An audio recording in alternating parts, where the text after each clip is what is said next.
Hello friends, 25 मई के news items देख लेते हैं। द हिंदू न्यूज़पेपर से ये 10 न्यूज आइटम्स पिकअप की गई है, इनको डिटेल में डिस्कस करेंगे। पहली न्यूज आइटम है fresh move to impeach justice Nagarjuna Reddy. तो ये जस्टिस सीवी नागार्जुना रेड्डी है, high court of Andhra Pradesh and Telangana के। तो इनके अगेंस्ट इम्पीचमेंट प्रोसीडिंग्स इनिशिएट किए गए हैं।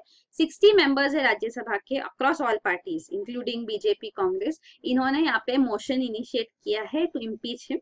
तो ये उन्होंने इम्पीचमेंट मोशन दिया है to the chairman of Rajya Sabha, the vice president of India mister Hamid Ansari, जिन्होंने एक्सेप्ट किया और अब इम्पीचमेंट प्रोसीडिंग्स इनिशिएट किए जाएंगे। तो this will be the 5th time that अ जज ऑफ सुप्रीम कोर्ट या हाई कोर्ट उनको इम्पीच किया जा रहा है। तो जजेस, सारे जजेस सुप्रीम कोर्ट के और सारे जजेस सारे हाई कोर्ट्स के, all 24 high courts in the country, ये सारे जजेस को अगर इम्पीच करना है तो फिर उसका प्रोसीजर यही है कि वो पार्लियामेंट में होगा। मतलब इवन स्टेट हाई कोर्ट्स के लिए भी वो सेंट्रल पार्लियामेंट में ही होता है। मतलब लोकसभा और राज्यसभा यहाँ पे रेजोल्यूशंस पास करते हैं। तो इम्पीचमेंट प्रोसीडिंग जो है वो ये है कि इम्पीचमेंट रीजन जो है, ग्राउंड होता है वो है प्रूव्ड मिसबिहेवियर और इनकैपेसिटी। ये लोकसभा या राज्यसभा कहीं भी इनिशिएट हो सकता है। तो एटलीस्ट इनिशियल प्रपोजल जो है it should be signed by 100 members अगर लोकसभा में, और एटलीस्ट 50 मेंबर्स अगर ये राज्यसभा में।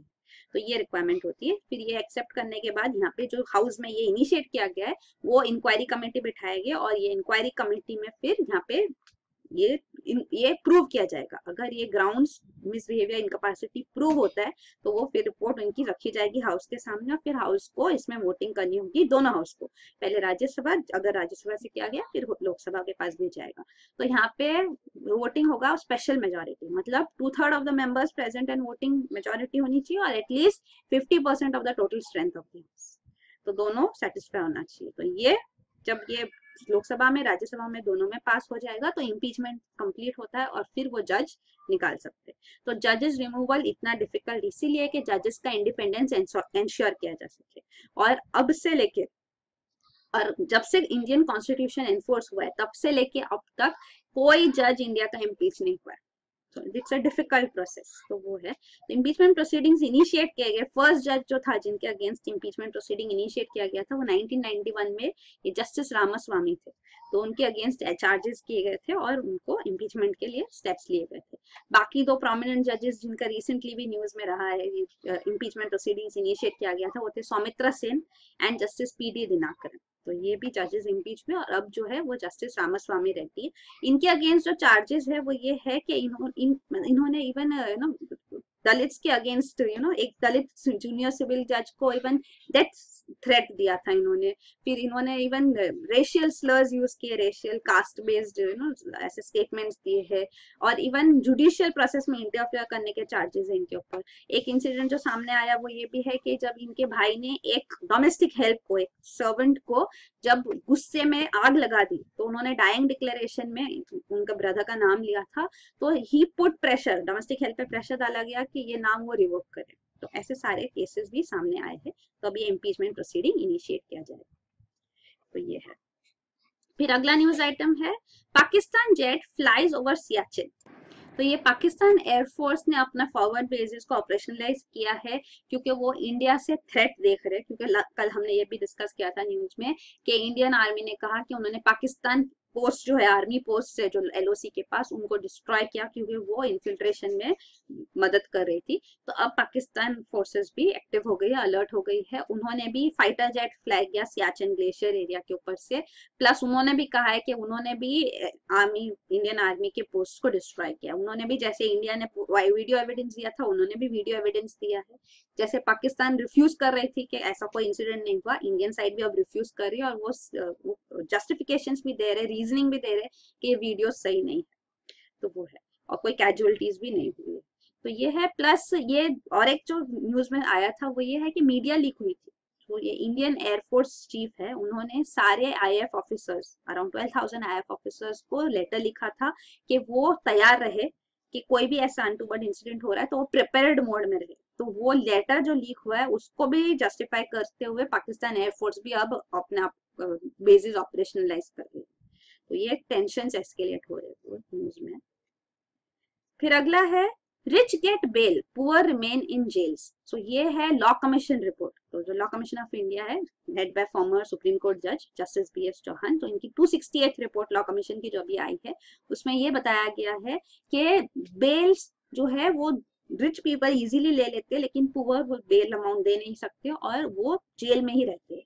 तो काफी अंडर ट्रायल्स है जो जेल में है। तो अगर स्टैटिस्टिक्स देखा जाए तो more than 67% of prison population जो है वो अंडर ट्रायल्स है। तो ये अंडर ट्रायल्स जो है इनकी वजह से इवन जो प्रिजन्स का बर्डन है वो बढ़ जाता है, काफी ज्यादा हो जाता है। तो इवन प्रेजेंट बर्डन जो है जेल्स का, प्रिजन ऑक्यूपेंसी 114% है, मतलब फुल कैपेसिटी से ज्यादा ओवर क्राउडेड प्रिजन है इंडिया में। तो अंडर ट्रायल्स भी काफी ज्यादा है। तो इसीलिए ये लॉ कमीशन की रिपोर्ट सजेशंस दे रही है इस पे। तो अगर अंडर ट्रायल ने 1/3 of the maximum sentence already jail में बिता चुका है, मतलब अगर sentence up to 7 years imprisonment तक का मैक्सिमम सेंटेंस होगा उनका, अगर वो कन्विक्ट हुए तो, अभी तो अंडर ट्रायल है, तो उसका 1/3 ऑलरेडी ये जेल में बिता चुके तो उनको बेल दे देनी चाहिए। सेकेंड है, अगर उनका सेंटेंस जो मैक्सिमम सेंटेंस जो कन्विक्शन जो उनके ऊपर अक्यूजेशन है वो सेंटेंस उनका मैक्सिमम 7 साल से ऊपर होगा, तो उन केसेस में अगर उन्होंने मैक्सिमम सेंटेंस का इवन हाफ टाइम भी जेल में बिता चुके हैं तो उनको फिर बेल दे देनी चाहिए। और वो इनमेट्स अंडर ट्रायल जिन्होंने पूरा सेंटेंस ऑलरेडी जेल में बिता चुके हैं तो उनको तो रेमिशन दे देना चाहिए, मतलब उनको क्लियर कर देना चाहिए चार्जेस से, क्योंकि अंडर ट्रायल है, कन्विक्ट भी होता है तो उतना टाइम वो ऑलरेडी जेल में बिता चुके हैं। और अगर अक्विट हो गए मतलब ग्रेव इनजस्टिस, कोई चार्ज नहीं लगता उनके ऊपर पर इतने सालों से वो जेल में थे। तो ये कंसर्न्स होते हैं। और यही है कि इतने टाइम तक वो जेल में रह के वो भी हार्डकोर क्रिमिनल्स के साथ रहते तो वो भी हार्डन क्रिमिनल्स बन सकते, तो वो भी कंसर्न्स होते हैं। तो इसीलिए वो काफी सारे यहाँ पे मेजोरिटी ऑफ द पॉपुलेशन जो है ये अंडर ट्रायल्स की, वो इलिटरेट सेमी लिटरेट होते हैं, सोशो इकोनॉमिकली मार्जिनलाइज्ड जो बैकवर्ड ग्रुप्स है उनके ये बिलोंग करते हैं। तो इसीलिए ये सारे रिकमेंडेशंस अब दिए जा रहे हैं ताकि ये इम्प्रोवाइज किया जा सके जो जेल का टर्म्स है। फिर अगला न्यूज आइटम है एन अबे मोदी प्लान फॉर अफ्रीका। तो ये prime minister of India mister Narendra Modi और prime minister of Japan mister Shinzo Abe, इनके बीच में एक जो इनके साथ मतलब दोनों ने मिलके जो एक प्रपोजल रखा है ये एशिया अफ्रीका ग्रोथ कॉरिडोर का। तो ये ऑलरेडी दो कंट्रीज ने नवंबर में अनाउंस किया था, नवंबर 2016 में। अब जो अफ्रीकन डेवलपमेंट बैंक का जो एनुअल मीटिंग हुआ गांधीनगर गुजरात में, तो यहाँ पे ये विजन डॉक्यूमेंट भी इसका सामने लाया गया और भी डिटेल्स इनकी फाइनलाइज की जाएगी। तो ये काउंटर कर रहा है ओबोर को, चाइना का जो ओबोर प्रोजेक्ट है उसको क्रिटिसाइज किया जाता है कि वो एम्फोसिस है ट्रेड और इकोनॉमी के ऊपर और पीपल्स कंसर्न्स नहीं लिए जाते। तो ये Africa Asia Africa growth corridor में ये कहा गया है कि ये people will be the centre piece, trade economy सिर्फ नहीं होगा इसमें कंसर्न, पीपल होगा और इंक्लूसिव ओपन प्रोग्राम होगा जिसके बारे में सबको पता हो, ज्यादा कंसल्टेशन होगा लोगों के साथ, ये सब प्रपोज किया जा रहा है। तो 4 मेजर एलिमेंट्स यहाँ पे दिए जा रहे हैं। एक तो ये कैपेसिटी और स्किल्स को एनहांस करेगा लोगों में, क्वालिटी इंफ्रास्ट्रक्चर और कनेक्शन इंस्टीट्यूशन साथ में बनाए जाएंगे, डेवलपमेंट एंड कॉपरेशन लाया जाएगा in health, farming, manufacturing, disaster management and finally people to people पे पार्टनरशिप्स होंगी। तो ये है एशिया अफ्रीका ग्रोथ कॉरिडोर, ये भी कई बार न्यूज में आने वाला है, तो दिस इज इम्पोर्टेंट। फिर अगला है strategic partnership model comes into effect. तो अब 2-3 दिन पहले हमने ऑलरेडी ये डिस्कस किया, strategic partnership model defence acquisition council ने इसको अप्रूव किया था, तो अब इसको इवन कैबिनेट ने अप्रूव कर दिया विथ इफेक्ट फ्रॉम 24 मई 2017। तो ये है। फिर अगला है cabinet not for phasing out FIPB। तो FIPB है फॉरेन इन्वेस्टमेंट प्रमोशन बोर्ड, तो ये 25 ईयर ओल्ड ऑर्गेनाइजेशन है। तो अब इसको फेज आउट किया जाएगा, ये ऑलरेडी बजट में भी अनाउंस किया गया था अभी by finance minister mister Arun Jaitley. तो ये फॉरेन इन्वेस्टमेंट प्रमोशन बोर्ड कब यूज होता है? For FDI। तो FDI जब इंडिया में आती है तो 2 रूट्स होती है, एक होता है ऑटोमेटिक रूट और एक होता है FIPB रूट। तो ऑटोमेटिक रूट से ऑटोमेटिकली आ सकती है FDI और FIPB रूट में इनके अप्रूवल के बाद ही FDI अलाउ की जाती है। तो अब गवर्नमेंट कह रही है कि मोर देन 90% जो FDI वो ऑटोमेटिक रूट से ही आती है, तो अब FIPB का कोई सिग्निफिकेंट रोल नहीं है और इनका जो रोल है वो टेक ओवर किया जाएगा बाय कंसर्न मिनिस्ट्रीज डिपार्टमेंट ही, वो ही इसका अप्रूवल देगी। तो इसीलिए ये FDI और अट्रैक्टिव हो जाएगा, FDI इन्वेस्टर्स के लिए इंडिया, और plus ease of doing business वगैरह प्रमोट होगा, maximum governance with minimum government ये भी इंप्लीमेंट किया जाएगा इसके थ्रू। तो ये इसके लिए ये एंडोर्स किया जा रहा है। तो ये FIPB अब स्क्रैप की जाएगी, इसको यूनियन कैबिनेट ने भी अप्रूव कर दिया। तो ये है जो है।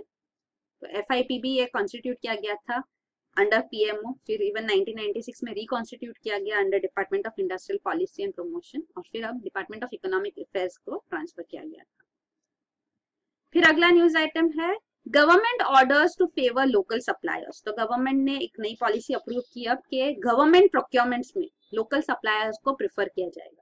गवर्नमेंट प्रोक्योरमेंट जो होता है मतलब गवर्नमेंट भी वेरियस एंटिटीज के लिए वगैरह उनको भी काफी सारी जरूरत होती है, गुड्स चाहिए, सर्विसेज चाहिए, तो वो गवर्नमेंट प्रोक्योरमेंट की huge amount of money involve होता है, क्योंकि वो ह्यूज अमाउंट में वो सप्लाई मिलता है उनको, उनको रिक्वायरमेंट्स होती है उनकी।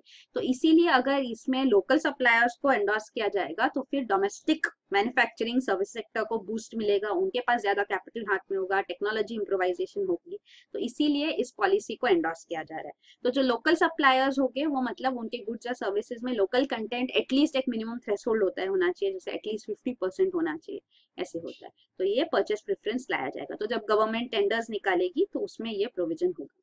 इवन अगर छोटा अमाउंट है जैसे कि अप टू ₹50 लाख और लेस है अगर गवर्नमेंट प्रोक्योरमेंट, तो उसके अंदर ये भी प्रोवाइड किया जा सकता है कि ओनली लोकल सप्लायर्स एलिजिबल है। तो ये नई पॉलिसी अब लाई गई है। फिर अगला है GST roll out deadline will not be extended, says top official. तो GST नेटवर्क जो इंफ्रास्ट्रक्चर IT इंफ्रास्ट्रक्चर है, बैकबोन ऑफ GST, जहाँ पे सारे बिजनेसेस सारे गुड सर्विस प्रोवाइडर्स जो है वो अपना पूरा डिटेल्स डालेंगे, क्योंकि ये पूरा जो वैल्यू एडेड टैक्स है तो हर एक स्टेज का इनपुट होना चाहिए। तो वो पूरा डिटेल्स जो है ये IT इंफ्रास्ट्रक्चर जो है GST नेटवर्क जो बनाया गया ये पब्लिक प्राइवेट पार्टनरशिप से बनाया गया। मतलब इसके अंदर गवर्नमेंट ओनरशिप है 49% और प्राइवेट सेक्टर है 51%। तो यहाँ पे कंसर्न्स ये है कि ये जो है सेंसिटिव डेटा, प्राइवेट डेटा है जो इसमें अपलोड किया जाएगा, तो उसकी सेफ्टी इंश्योर करना जरूरी है। अगर जैसे कॉम्पिटिटर को पता चल गया कि ये एंटिटी की क्या कॉस्ट प्राइस है, इनकी कितना वो प्रॉफिट मार्जिन रख रहे, क्या रख रहे, तो वो सेंसिटिव बिजनेस डेटा है जो वो नहीं चाहते कि लीक हो, तो इसीलिए ये कंसर्न्स रेज किए जा रहे हैं। पर जो GST नेटवर्क के CEO है मिस्टर प्रकाश कुमार, वो कह रहे हैं कि क्योंकि ये पब्लिक प्राइवेट पार्टनरशिप है और इसके अंदर हर एक एंटिटी का एक रोल है, तो जब गवर्नमेंट है 49% वो भी डिवाइडेड है between centre and states, 24.5% centre का है, 24.5 स्टेट्स और यूटीज का, यूनियन टेरिटरीज का, और जो 51% प्राइवेट कंपनीज के पास भी है वो भी 5 कंपनीज के बीच डिवाइडेड है, और हर एक को रिप्रेजेंट करते हुए बोर्ड मेंबर्स है। तो ये सारे बोर्ड मेंबर्स के डिसीजन से ही कुछ होगा, तो वही है। तो इसलिए वो कह रहे हैं कि इनहेरेंट सेफगार्ड है, इट विल बी एंश्योर्ड। और वो कह रहे हैं कि IT इंफ्रास्ट्रक्चर जो है GST नेटवर्क ये फुल कैपेसिटी पीक ट्रैफिक को भी हैंडल कर सकता है, वो इंश्योर किया जा रहा है। तो ये डेडलाइन 1 जुलाई की है, 1 जुलाई से GST नेटवर्क इंप्लीमेंट किया जाएगा, तो वो अश्योर किया जा रहा है। फिर अगला है सेंटर में एक्सपांड उड़ान विंग स्पैन।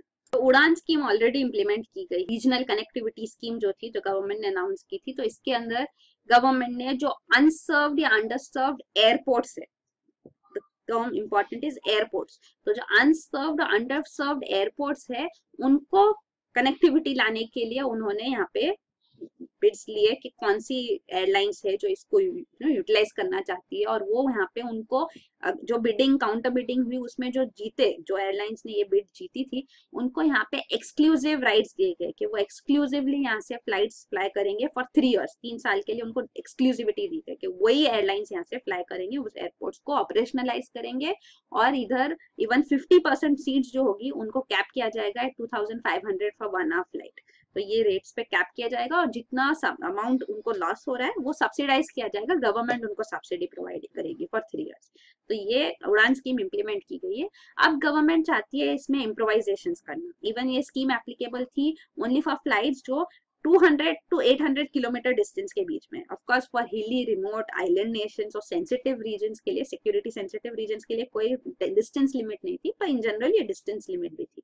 अब गवर्नमेंट क्या चाहती है कि ये उड़ान स्कीम को एक्सपांड किया जाए, और वो कह रहे हैं कि इसके अंदर मतलब ज्यादा फ्लाइट ऑपरेशंस लाए जाए और फ्लाइट्स को भी वायबिलिटी गैप फंडिंग प्रोवाइड करेगी। मतलब वायबिलिटी गैप फंडिंग मतलब सब्सिडी, मतलब उनके लिए यहाँ ऑपरेशनल करना वायबल नहीं है, फिजिबल नहीं है, तो वो गैप आता है, मतलब इतना अमाउंट उनको एटलीस्ट मिलना चाहिए तो वो फंक्शन कर सकते हैं, लेकिन उनको कम मिलता है, तो जितना गैप है, जितना कम पड़ रहा है वो सब्सिडाइज किया जाता है, वो गवर्नमेंट फंड करती है, तो वो होता है वायबिलिटी गैप फंडिंग, कोई भी फंड कर रहा हो। तो ये जो उड़ान स्कीम में प्रोवाइड किया जा रहा है, अब इसको एक्सपांड किया जाएगा कि अनसर्व्ड अंडरसर्व्ड एयरपोर्ट्स ही नहीं, इवन रूट्स, मतलब जो एग्जाम्पल दिया गया, अगर लखनऊ वाराणसी रूट है, मतलब लखनऊ से भी एयरपोर्ट फंक्शनल है, वाराणसी भी फंक्शनल है, बट लखनऊ वाराणसी रूट जो है वो अनसर्व्ड अंडरसर्व्ड है। अगर वो अनसर्व्ड है तो इस रूट पे फ्लाइट्स ऑपरेशनलाइज करने के लिए भी फिर से वही गवर्नमेंट बिडिंग करेगी और इनको भी सब्सिडीज प्रोवाइड किए जाएंगे। तो ये उड़ान स्कीम एक्सपांड करने का प्रपोजल अब रखा गया। तो वही है, क्या ये वायबल है कि नहीं, क्या ये रूट होना चाहिए, कि रूट तो कनेक्टिविटी बहुत सारे पॉसिबिलिटीज है, तो फिर क्या ये वायबल होगा कि नहीं, क्या ये जरूरत है भी कि नहीं, वो भी सारे क्वेश्चंस रेज होते हैं। तो ये प्रपोजल जो उन्होंने पब्लिक डोमेन में रखा है, उसके बाद इसको अब फाइनलाइज किया जाएगा। तो ये न्यूज में इवन गवर्नमेंट कह रही है कि जो ये हम डेटा नहीं, जो हम ये एक्सक्लूसिव राइट्स दे रहे हैं, फ्लाइट एक्सक्लूसिविटी, वो 3 साल के लिए नहीं, अब सिर्फ 1 साल के लिए होगी। हालांकि सब्सिडी 3 साल के लिए दी जाएगी जो भी हो रहा है, पर एक्सक्लूसिविटी मतलब आप ही फ्लाइट ऑपरेट कर सकते हो, वो सिर्फ 1 साल के लिए कम किया जाएगा, ये भी प्रपोज किया जा रहा है। और ये डिस्टेंस रिक्वायरमेंट जो है फ्लाइट्स के लिए, तो वो एयरपोर्ट डिस्टेंस को भी कम किया जा रहा है, कि अगर लेस देन 150 किलोमीटर होगा तो भी अलाउ किया जाएगा, जैसे for example Bengaluru Mysuru route भी अलाउ किया जाएगा। तो ये भी प्रपोजल है। तो ये उड़ान स्कीम अब एक्सपांड की जाएगी। फिर अगला लास्ट न्यूज आइटम है, Moody's downgrades China as financial power में इरोड। तो चाइना की credit rating, Moody's investor service ने, क्रेडिट रेटिंग एजेंसी ने इनकी क्रेडिट रेटिंग डाउनग्रेड की है for the first time in nearly 30 years. तो लास्ट 1989 में हुआ था, अब उसके बाद इन्होंने A3 से इनका डाउनग्रेड करके A1 क्रेडिट रेटिंग लाया। ये भी हाई इन्वेस्टमेंट के लिए कोई कंसर्न नहीं है, पर डाउनग्रेड हुआ है, इन्वेस्टर ग्रेड ही क्रेडिट रेटिंग है ये। तो वो यहाँ पे डाउनग्रेड इसलिए कर रहे हैं क्योंकि वो कह रहे हैं कि जो इनका जो डेट बर्डन है वो काफी बढ़ गया है, तो ये कंसर्न है, और ग्रोथ अब स्लो डाउन हो रहा है। पर चाइना ऑफ कोर्स रेफ्यूट करी हो गई है, चाइनीज इकोनॉमी इसको ओवरकम कर सकती है, वहां पे वो स्ट्रक्चरल रिफॉर्म्स लाएंगे और उससे ये इम्प्रूव किया जा सकता है। तो लेकिन गवर्नमेंट ये कहती है, पर मूडीज का मानना है कि ये डिफिकल्ट होगा उनके लिए। इवन 2016 में, मार्च 2016 में मूडीज ने इवन चाइना का रेटिंग डाउनग्रेड नहीं किया था, रेटिंग डाउनग्रेड अब हुआ है मई में 2017 में, ये 2016 मार्च में आउटलुक चेंज किया था, मतलब उनका रेटिंग स्टेबल था, तो उसको आउटलुक को चेंज करके उन्होंने नेगेटिव किया था, मतलब ये डाउनग्रेड हो सकता है, तो वो इंडिकेशन तब उन्होंने दिया था। और कंसर्न वही थे कि डेट्स बर्डन बढ़ रहा है इन पे, और अनसर्टेनिटी है कि authorities, Chinese government reforms carry out कर सकेगी या नहीं, तो अब डाउनग्रेड भी हो गया। तो डाउनग्रेड से इनके लिए फिर जो इन्वेस्टमेंट्स के लिए बोरोइंग्स जो है चाइनीज गवर्नमेंट के लिए, वो थोड़ा उनका कॉस्ट इंक्रीज हो जाएगा, और ये स्टेट ओन एंटरप्राइजेस को भी ये फील होगा थोड़ा सा पिंच, वही है, ऐसा है। तो ये क्रेडिट रेटिंग जो है किसी भी एंटिटी की हो सकती है, जैसे कि कोई फाइनेंशियल सिक्योरिटी की, या कोई लोकल गवर्नमेंट की, या कंट्री की भी। तो ये मतलब आइडिया देते हैं इन्वेस्टर्स को कि ये इनकी क्रेडिट रेटिंग कैसी है, तो उस हिसाब से इन्वेस्टर इन्वेस्ट करे। तो good credit rating is always welcome, foreign investments आएगी, तो वो है faith in the economy and the country as such, तो वो होता है। और 3 मेजर क्रेडिट रेटिंग एजेंसीज है, बिग 3 कहा जाता है इनको, फिच, स्टैंडर्ड एंड पुअर्स और मूडीज। तो ये कंट्रीज की क्रेडिट रेटिंग देती है, इनका सिस्टम अलग अलग है, पर ये है जैसे दिया गया है। तो अब जो ये मूडीज ने डाउनग्रेड किया AA3 से, चाइना को A1 पे लेकर आया है, तो ये उनकी क्रेडिट रेटिंग रैंकिंग्स है। और इंडिया में भी क्रेडिट रेटिंग एजेंसीज है नेशनल, जैसे कि क्राइसिल, इकरा, कैर, ये 3 मेजर क्रेडिट रेटिंग एजेंसीज है इंडिया की। तो यही है न्यूज आइटम्स। Thank you.